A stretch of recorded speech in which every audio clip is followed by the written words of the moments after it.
want you to turn to the book of Joel. யோவேல் எழுதின தீர்க்கதரிசியின் புஸ்தகம் 2ஆம் அதிகாரத்தை நீங்க திருப்பிக் கொள்ள வேண்டுகிறேன். I want you to turn to Joel chapter 2. Hallelujah. 25ஆம் வசனத்தை நீங்களும் நானும் I want you to read 25th verse. Amen. ஹalleluya. அங்க சொல்லும், நான் உங்களிடத்தில் அனுப்பின என் பெரிய சேனைகளாகிய வெட்டுக்கிளிகளும் பச்சை புழுக்களும் முசுக்கட்டை பூச்சிகளும் பச்சை புழுக்களும் பட்சித்த வருஷங்களின் விளைவை உங்களுக்கு திரும்ப அளிப்பேன். God's promised word for the people of Israel. மக்களுக்கு தேவன் கொடுக்கிற ஒரு வாக்கு தத்துவம். Amen. ஒரு ரெஸ்டோரேஷனுடைய வார்த்தை நாம இந்த இடத்துல பார்க்கலாம். Amen. When you look into the whole Bible, நீங்க after Genesis, Exodusல இருந்து பார்க்கும்போது God, தேவன் தாம் என்ன பண்றாருங்க, அவர் தான் இஸ்ரேல் மக்களை எகிப்துல பழகி பெருக செய்து then he brings them out. எது கொண்டு வரான்னா, அவருடைய மனசுக்குள்ள இருந்த ஒரே ஆசை என்னன்னா, he wanted to give them a inheritance. ஒரு சுதந்திர வீதத்தை கொடுக்கணும்னு சொல்லி அவங்களை வெளியே கொண்டு வந்து ஆபிரகாமுக்கு வாக்குத்தத்தம் பண்ணபடி அந்த 7 தேசங்களை அவர்கள் கொடுக்கணும்னு கொண்டு வருகிறார். He intended that purpose. அதுல ஒரு மாற்றம் கிடையாது. But the people of Israel were never faithful. இந்த 40 வருஷத்துல தேவன் சொல்றார், 10 முறை they tempted or tested God. பல காரியங்களுக்காக they thought இது தேவனால முடியாது, இது தேவனால முடியாது, இது தேவனால முடியாது.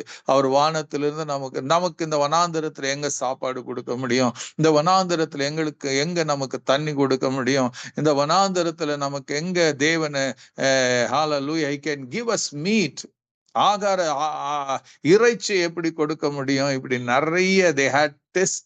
ஒவ்வொரு முறையும் தேவனை சோதித்தார்கள். Amen. So God was very much angry. But ஆனாலும் என்ன பண்ணலங்க, hallelujah, because அவர் வெளியே கொண்டு வந்ததுனால அவருடைய மனம் பூரா he wanted to take them into the promised land. அதனால அந்த சந்ததியை மாத்திரம் அந்த 40 வருஷத்துல ஒருவரும் அதற்குள் பிரவேசியாதபடி he destroyed, including Moses and Aaron. Amen. Hallelujah. So நல்லா கவனிங்க.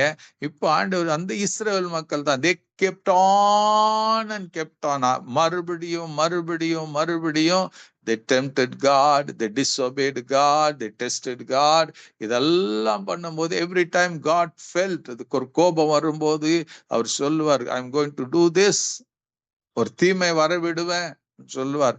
When they repented, God said, okay, நீங்க மனம் திரும்பினால again I'm going to do restoration கொடுக்கிறேன்.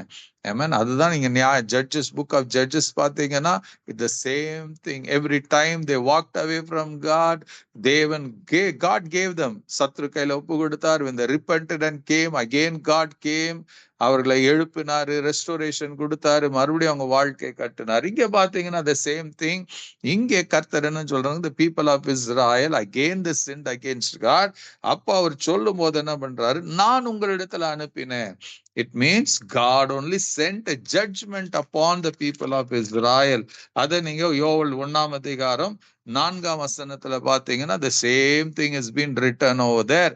அது என்ன பண்ணுனா, இந்த ஜட்ஜ்மெண்ட் அங்க நடக்கும். இப்ப அந்த ஜட்ஜ்மெண்ட் நடந்து கொண்டு இருக்கிறது.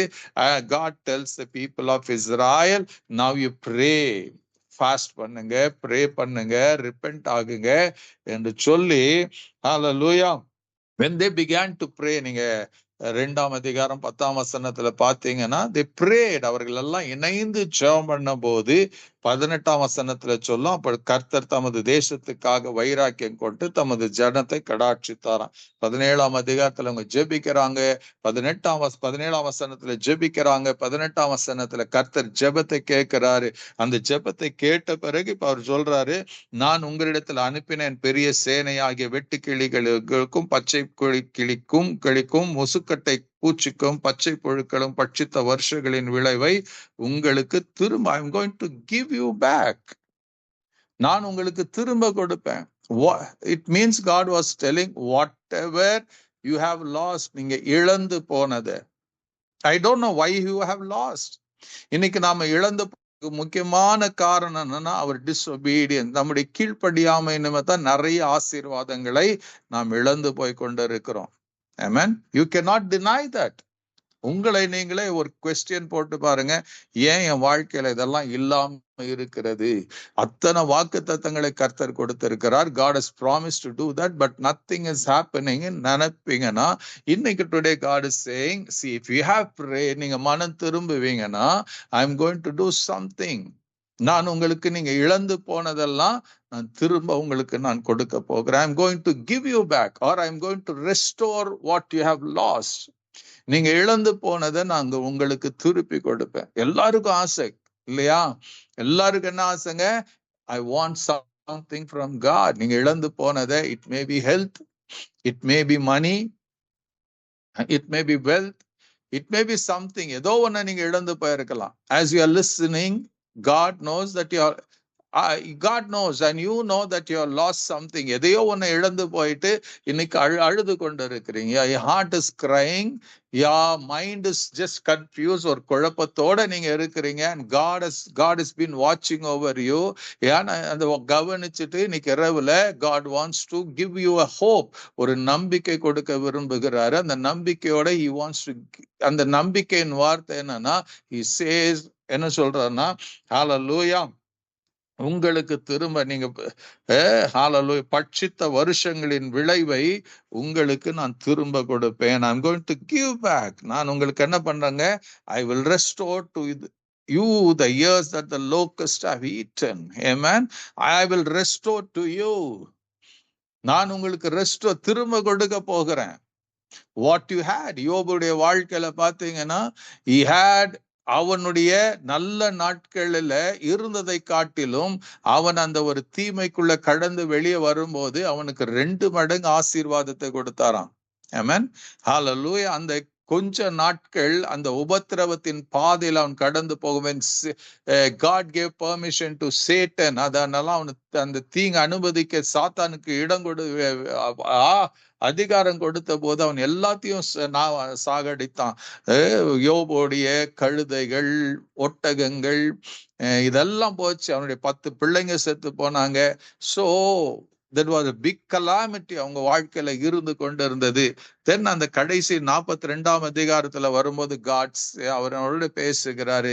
அவன் ஜெபிக்கிறான், அவன் தன்னுடைய நண்பர்களுக்காக பலி செலுத்துகிறான்.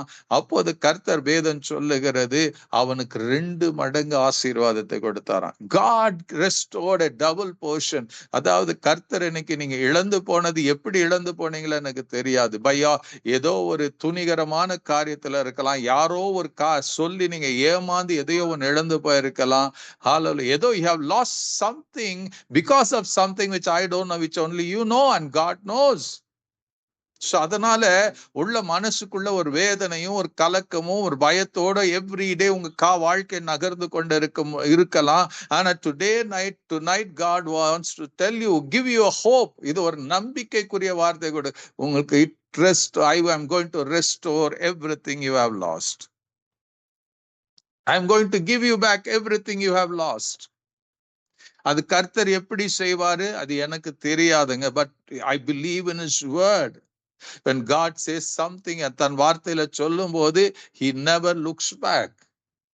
He never looks back. He never doubts. அவருக்கு செய்யணும்னு தீர்மானிச்ச பிறகு அவர் நிச்சயமா செய்வார். You will get back what you have lost. உங்க ரெஸ்பெக்ட் இழந்து போனீங்களா? Because of certain thing. உண்மையா இருந்ததுக்காக நீங்க கௌரவம் போயிருக்கும். ஆண்டவர் சொல்றாரு, you will get back your respect. எந்த இடத்துல நீங்க தாழ்த்தப்பட்டீங்களோ அந்த இடத்துல கர்த்தர் உங்களை உயர்த்துவார். எந்த இடத்துல கனவீனப்படுத்தப்பட்டீங்களோ அந்த இடத்துல கர்த்தரால் மறுபடியும் உங்களை கனப்படுத்த முடியும். ஆமென். உங்களை விட்டு போனவங்க உங்களை தேடி வரக்கூடிய சூழ்நிலை ஏற்படுத்துவார். Whatever you have lost tonight, just believe in the God. அது நடக்கிறதுக்கு ஒரே ஒரு காரியம் தான் ஆண்டவர் சொல்றார், கம் பேக் டு மீ. மனம் திரும்புங்க. ஹalleluya. ஜெபம் பண்ணுங்க. ஆமென். Just pray. Just ask God. வேற ஒண்ணும் பெரிய காரியம் இல்லைங்க. இந்த ரெஸ்டோரேஷனுக்கு ஒரே ஒரு வழியை தான் கர்த்தர் வச்சிருக்கிறாரு. Just pray. ஜெபம் பண்ணுங்க. Ask God. God knows your situation. ஏற்கனவே அவருக்கு உங்க சூழ்நிலை தெரியும், உங்க வாழ்க்கையில இருக்கிற பிரச்சனைகள், போராட்டம் எல்லாம் தெளிவா தெரியும். அத நடுவுல கர்த்தர் சொல்லுகிற, if you are going to pray, பிலிப்பியர் 4:6 படி, ஹல்லேலூயா, நீங்க ஒன்றுக்கும் கவலைப்படாமல் எல்லாவற்றையும் குறித்து உங்க ஜெபத்தினாலும் வேண்டுதலினாலும் ஸ்தோத்திரத்தினாலும் தேவனுக்கு தெரியப்படுத்துங்க. Let God know your issues of life. Let God know your problem. Let God know your sickness. தேவனுக்கு தெரியப்படுத்துங்க. தேவனுக்கு தெரியப்படுத்துங்க. Then God will do something in your life. பவுலுக்கு ஒரு பெரிய பலவீனம் இருக்குதான், சரீரத்துல ஒரு முள் கொடுக்கப்பட்டது இருந்ததான். He prayed to God 3 முறை தேவ சமூகத்துல இயேசு கிட்ட ஜெபம் பண்ணானா, and God didn't answer those prayers. ஆனா மறுபடியும் பாத்தீங்கன்னா தேர் ஆண்டவருடைய வசனம் சொல்லும், Paul writes it. அங்க இயேசு சொன்னார் அவனுக்கு, பவுலே, ஹல்லேலூயா, என்ன பண்ற, உன் பலவீனத்தை குறிச்சு 3 முறை ஜெபம் பண்ணிட்டேன், நான் உனக்கு நான் அதை செய்ய போறேன்னு நான் சொல்லல, but I am going to do something more. நீங்க கேட்டதுக்கு விரும்பினதுக்கு மேல நான் வாழ்க்கையில என்ன செய்ய போகிறேன். ஹல்லேலூயா. இப்படி பவுல் எழுதுறார். அவர் சொன்னார், and Jesus said to me, இப்படிதான் எழுதுவார், and he said to me, இயேசு என்கிட்ட சொன்னாருப்பா. Jesus said to me, when he prayed, Jesus said to me, அவர் சொல்ற, when I prayed to Jesus, இயேசு என்கிட்ட சொன்ன வார்த்தை என்னன்னு, my grace, என் கிருபை உனக்கு போதும். My grace is sufficient for you, for my strength is made perfect in weakness. Hallelujah. அப்போ tonight the same thing God says. நான் அனுப்பின இந்த எல்லா காரியத்தின் நடுவில், if you are going to pray and God says, I will restore it back, I am going to restore. நீ இழந்து போனதை கர்த்தர் சொல்ற, நான் உனக்கு திரும்ப கொடுப்பேன். இங்க பவுலுடைய ஒரு எக்ஸைட்மெண்ட் என்னன்னா, அவர் சொல்ற, my grace is sufficient for you, for my strength, உன்னுடைய பலவீனத்துல என் பலம் பூரணமாய் விளங்கும். அவர் சொல்லுவார், therefore most gladly I will rather boast of my infirmities. அப்ப பவுல் என்ன சொல்றாரு, என்னுடைய குறைச்சலை, என்னுடைய பலவீனத்தை குறித்து நான் மேன்மை பாராட்டுகிறேன். Hallelujah. I am not hiding என்னுடைய பலவீனங்களை, என் போராட்டங்களை, என் கஷ்டங்களை, என்னுடைய எல்லா காரியத்தையும் நான் மறைத்து கொள்ளல. I am not hiding it. மாறாக என்ன பண்றேன்னா, I am letting God know it. தேவனுக்கு நான் தெரியப்படுத்தி கொண்டிருக்கிறேன். Hallelujah. இந்த நேரத்துல எத்தனை பேர் நீங்க சொல்ல, don't hide your weaknesses. உங்க பலவீனத்தையோ, உங்க கஷ்டத்தையோ, உங்க போராட்டத்தையும் கர்த்தருக்கு தெரியாதா? அவருக்கு தெரியும். அதை நினைச்சு சும்மா அந்த யோசனையில இருந்துடாதீங்க. bring to God everything. அவர்கிட்ட போய் சொல்லுங்க, அழுங்க, கதறுங்க, ஏதோச்சும் பண்ணுங்க. just pray to him. ஆண்டவரே, I'm just weak in this. ஆண்டவரே சொல்ல, இதுல பலவீனமா இருக்கிறேன், இதுல நான் தடுமா இருக்கிறேன். ஆண்டவரே, இந்த பண பிரச்சனையில நான் சிக்கி கொண்டு இருக்கிறேன், என் வியாதியில நான் இதெல்லாம் கஷ்டப்பட்டு கொண்டு இருக்கிறேன், எனக்கு என்ன பண்ணணும்னு தெரியல ஆண்டவரே. I don't have answers. சொல்ல, therefore I will boast all the more gladly about my weaknesses. நமக்கு உலகத்துல இருக்கிறோம், நம்முடைய பலவீனங்கள் யாருக்குமே தெரியக்கூடாது, நம்ம மறைத்து கொள்ளுவோம். But you cannot hide it to God. அவருக்கு முன்பாக எல்லாம் வெளியரங்கமா இருக்கிறது. Hebrews 4:13 படி, he knows everything. He knows everything. சங்கீதம் 139 சொல்லும், நான் உட்காருது, நான் எந்திரிக்கிறது, நான் நடக்கிறது, நான் போறது, நான் வர்றது, நான் படுக்கிறது, நான் ஜெபிக்கிறது எல்லாம் அவருக்கு in advance அவருக்கு தெரியுமா? So why should I hide to God? எதுக்கு நான் தேவன்கிட்ட மறைச்சு வாழ்றது? When he knows everything about me, I can tell everything about me to God. தைரியமா சொல்லலாமே. Tonight, why don't you take this an opportunity?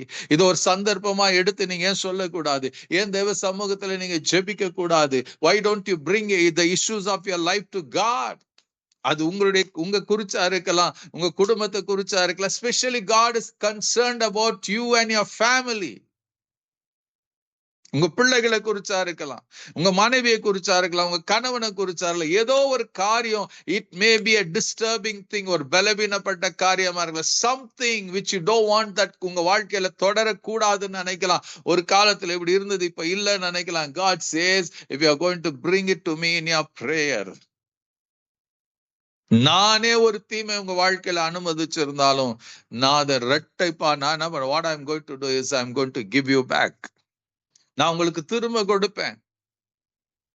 You will have it. ஏன்னா my God is that kind of God. கெட்ட குமாரன் லூக்கா 15 அவன் எல்லாத்தையும் அவங்க அப்பா கிட்ட தன்னுடைய பாகத்தை வாங்கி கொண்டு போய் எல்லாத்தையும் வேசி மார்க்கத்துல பாவத்துல இழந்து போன பிறகு அவன் திரும்பி வரான். மனம் திரும்பி வரும்போது அப்பா கிட்ட தூரத்துல ஜெபம் பண்ண, பக்கத்துல ஜெபிக்க கூட இல்ல.